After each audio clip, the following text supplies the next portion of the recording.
दोस्तों, जैसा कि आप जानते हैं, बजाज फाइनेंस की जो मैनेजमेंट है, उन्होंने यहाँ पर ऐसा बोला है कि हम यहाँ पर कंसीडर कर सकते हैं शेयर स्प्लिट, बोनस प्लस इसी के साथ डिविडेंड।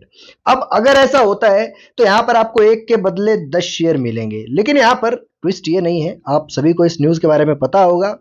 मैं आज की इस वीडियो में आपको इन 4 क्वेश्चंस के आंसर बेसिकली देने वाला हूं।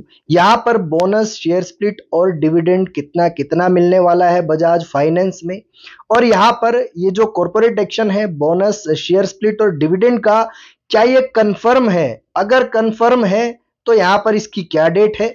अगर कंफर्म नहीं है तो यहां पर जो है कितने परसेंट चांसेस है कंफर्मेशन के? तीसरा, यहां पर इसका शेयर प्राइस पर क्या इफेक्ट पड़ेगा? और चौथा, इस कॉर्पोरेट एक्शन से बेसिकली जो भी शेयर प्राइस में इफेक्ट होगा, क्या वो इन्वेस्टर्स के लिए बढ़िया रहेगा या नहीं रहेगा? लॉन्ग टर्म इन्वेस्टर्स के लिए या सिंपल इन्वेस्टर्स के लिए यहां पर इसका क्या असर पड़ सकता है, वो यहां पर डिस्कस करेंगे। पहले 29 अप्रैल 2025 को जब Q4 के रिजल्ट अनाउंस किए थे, उसी दिन इसके बारे में सबसे पहले बोला गया था। सो बेसिकली जिस दिन रिजल्ट अनाउंस किए गए, 12 रुपए का डिविडेंड तो आपको उसी दिन दे दिया गया, जो कि 2 रुपए के जो है फेस वैल्यू पर 600% बैठता है। लेकिन यहां पर उसके बाद जो है कुछ और बातचीत इस रिपोर्ट में मैनेजमेंट के द्वारा कही गई। यहां पर मैनेजमेंट ने रिकमेंड किया है यहां पर जो है बोर्ड ऑफ डायरेक्टर्स को कि यहां पर एक फाइनल डिविडेंड भी देना चाहिए, जो कि 44 रुपए प्रति शेयर हो सकता है। इसके बाद यहां पर considered and recommended sub division of equity shares and issue of bonus shares, यहां पर ये कंसीडर भी कर रहे हैं, रिकमेंड भी किया है इन्होंने। और यहां पर जो ये रिकमेंडेशन है, इसको जो है शेयर होल्डर्स का इसमें अप्रूवल लेना पड़ेगा। अप्रूवल कैसे लिया जाता है? पोस्टल बैलेट के थ्रू। अब यहां पर इन्होंने जो है सब डिवाइड करने के लिए कहा है, 2 रुपए की फेस वैल्यू उसको 1 में। सो यहां पर उसके बाद अगर ऐसा होता है तो ये शेयर स्प्लिट 2 रुपए की फेस वैल्यू वाला 1 में हो जाएगा। उसके बाद यहां पर 4:1 का बोनस शेयर्स भी देने के लिए कहा है, यानी कि प्रति एक शेयर पर 4 शेयर बोनस के आपको मिल जाएंगे। और इसी के साथ यहां पर जो है डिविडेंड मैंने आपको बता ही दिया। अब अगर ऐसा होता है तो इसका क्या इफेक्ट पड़ेगा शेयर प्राइस पर, सबसे पहले मैं आपको वो बता दूं। सो देखिए, अगर 2 रुपए की फेस वैल्यू 1 में टूटती है तो आपके शेयर्स हो जाएंगे 2 टाइम्स। जब 2 टाइम्स हो जाएंगे तो उसके बाद अगर बोनस भी मिला तो बोनस को जब आप यहां से मल्टीप्लाई करोगे तो लगभग 8 से 10 शेयर्स बैठते हैं, यानी कि आपको लगभग 1 शेयर के बदले यहां पर 10 शेयर मिलते हुए नजर आ सकते हैं। तो यहां पर 1 के बदले 4 और यहां पर 1 के बदले 2, तो लगभग जो है 1 के बदले यहां पर जो है 10 शेयर्स आपको मिलते हुए नजर आएंगे इन दोनों कॉर्पोरेट एक्शन से। अब यहां पर दूसरा सवाल ये आता है कि हंसी भाई, क्या ये कंफर्म हो चुका है? तो यहां पर अभी तक ये कंफर्म नहीं हुआ है। अभी ये सिर्फ जो है कंसीडर किया है, इन्होंने रिकमेंड किया है। अब उसके बाद जो है शेयर होल्डर्स का अप्रूवल आना बाकी है। अब यहां पर हंसी भाई कितने परसेंट चांसेस है कि ये कॉर्पोरेट एक्शन होगा? देखिए, according to me and according to history of Bajaj group, यहां पर जब भी इस प्रकार से ये कंसीडर्ड एंड रिकमेंड किया गया है तो इसको बेसिकली नकारा बड़ा कम जाता है। तो यहां पर मैं ऐसा मानता हूं कि लगभग 90% से अबव चांसेस है कि यहां पर शेयर होल्डर्स अप्रूवल दे देते हैं, उसमें कोई बड़ी बात नहीं है।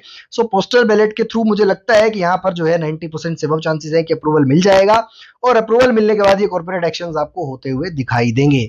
अब यहां पर जब ये होते हुए दिखाई देंगे तो यहां पर आपका एक शेयर 10 शेयर में बदल जाएगा, यानी कि मोटा मोटा मान लो 9,000 रुपए का शेयर है वो 900 रुपए का यहां पर बन जाएगा, यानी कि मैं उसको 10 में डिवाइड कर रहा हूं। लेकिन यहां पर जो लिस्टिंग प्राइस है वो अफेक्ट करता है जो है मार्केट कंडीशंस पर। वो 900 की बजाय 850 भी हो सकता है, 800 भी हो सकता है, और वो 900 की बजाय 950 भी हो सकता है। तो यहां पर एक्चुअली 1/10 पार्ट नहीं होता है, कुछ ऊपर कुछ नीचे ऐसा होता है। अब जैसा कि हमारा तीसरा सवाल था कि इसका शेयर प्राइस पर क्या इफेक्ट पड़ेगा, तो पहली बात तो शेयर प्राइस पर यही इफेक्ट पड़ेगा कि भाई 10 टुकड़े हो जाएंगे उसके।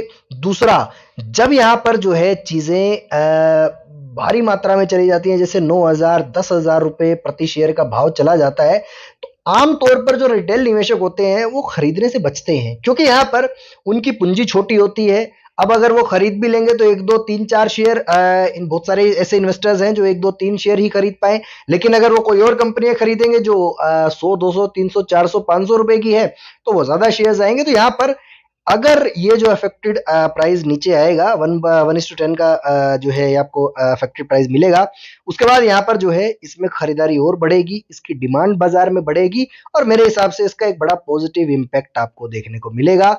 और ये पॉजिटिव इम्पैक्ट जो है लगातार कंटिन्यू रह सकता है, क्योंकि बजाज फाइनेंस हिस्ट्री में बड़ा बढ़िया परफॉर्मर रहा है, तो यहाँ पर उसके लिए एक बहुत बढ़िया बात है ये। अब यहाँ पर लॉन्ग टर्म इन्वेस्टर्स को इसके बारे में क्या सोचना चाहिए, यहाँ पर लॉन्ग टर्म इन्वेस्टर्स के लिए क्या बहुत बढ़िया बात है या नहीं है। देखिए, पहली बात तो जो लॉन्ग टर्म इन्वेस्टमेंट है एज सच उस पर इतना फर्क नहीं पड़ेगा। शेयर का प्राइस चाहे 9,000 हो, उसी के टुकड़े करके 900 हो, आपके पास 100 शेयर्स हैं, उसी के 1000 शेयर बन जाएंगे, उतना ही इफेक्टेड प्राइस नीचे आ जाएगा।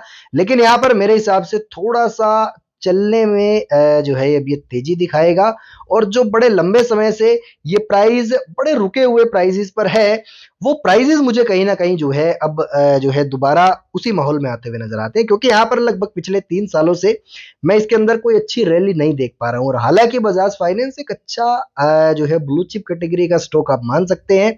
सो अब यहाँ पर जो है मैं ऐसा मानता हूं कि इसमें हल्की बहुत अच्छी खासी रैली आ सकती है, और ये जिस स्पीड से ठीक ठाक स्पीड से चलता था उसी लगभग ठीक ठाक स्पीड से आगे बढ़ सकता है। अब यहाँ पर मैं आपको एक और बात बताना चाहूंगा, ये इसका करंट क्वार्टर का एनपीए है, जो कि ग्रोस एनपीए 0.96 हो चुका है और नेट एनपीए 0.44% हो चुका है। तो ये लास्ट 3 क्वार्टर्स की सबसे बेस्ट परफॉर्मेंस है। आप देख सकते हैं लास्ट 3 क्वार्टर्स के मुकाबले यहाँ पर जो इसका ग्रोस एनपीए वो ड्रास्टिकली नीचे आया है, और नेट एनपीए भी लब तक का लोवेस्ट स्तर है। तो मैं इसको एक हेल्दी नेट एनपीए और ग्रोस एनपीए मानता हूं, क्योंकि यहाँ पर इस हिसाब के आंकड़े तो आपको हर जगह देखने को मिलेंगे, चाहे आप एचडीएफसी बैंक उठा लो, चाहे आप किसी और एंटिटी को उठा लो। सो यहाँ पर ओवरऑल देखिएगा, आपका इस कॉर्पोरेट एक्शन को लेकर के क्या नजरिया है, क्या राय आप रखते हैं, ये मुझे कमेंट बॉक्स में जरूर बताइएगा। और इसी के साथ यहाँ पर किसके पास कितने शेयर्स हैं ये भी बताना। मेरे पास लगभग अगर मैं शेयर्स को कन्वर्ट करके बताऊं, से लॉन्ग टर्म पोर्टफोलियो में लगभग 400 शेयर्स हैं बजाज फाइनेंस के। 400 शेयर से 10-15 शेयर्स कम होंगे। सो यहाँ पर इतने शेयर्स हैं। अब यहाँ पर अगर वो 10x होते हैं, 10 गुना होते हैं, तो यहाँ पर जो है नंबर ऑफ शेयर्स की क्वांटिटी जरूर से बढ़ेगी, और आगे जाकर के नंबर ऑफ शेयर्स की बढ़ी हुई क्वांटिटी पर हमें जो है लगातार अब डिविडेंड मिलने लगेगा। तो यहाँ पर लंबी अवधि के लिए ये चीजें बहुत बढ़िया रह सकती है, क्योंकि यहाँ पर डिविडेंड लगातार बढ़ता रहता है। इसी के साथ यहाँ पर डिविडेंड बढ़ने के साथ साथ नंबर ऑफ शेयर्स अब 10 गुना हो जाएंगे, तो उन 10 गुना शेयर्स पर लगभग जो है एक अच्छा खासा डिविडेंड बनेगा। और इसी के साथ अगर जो है शेयर प्राइस अच्छी मूवमेंट दिखाता है तो छोटा प्राइस जल्दी मूव करता है, तो ऐसा बाजार में आमतौर पर माना जाता है। तो मैं तो इस कॉर्पोरेट एक्शन को बड़ा पॉजिटिव ले रहा हूं, और इस बात के भी मुझे काफी चांसेस दिखाई देते हैं कि ये कॉर्पोरेट एक्शन आपको जो है कुछ कपल ऑफ क्वार्टर्स के अंदर अंदर एग्जीक्यूट होता हुआ भी दिखाई देगा।